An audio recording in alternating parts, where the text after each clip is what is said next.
కానీ ఇలా ఓటేసిన తర్వాత వీవీప్యాట్లో వేరే పార్టీకి ఓటేసినట్టుగా ఎవరికి కనిపించలేదు కాబట్టి 80% మంది జనాభా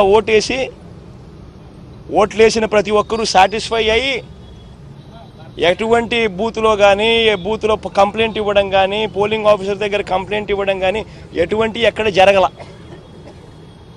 ఇవన్నీ చంద్రబాబు నాయుడు గారికి తెలిసి తాను ఎవరికి ఓటేసాడో తనకే తెలియదని చెప్పి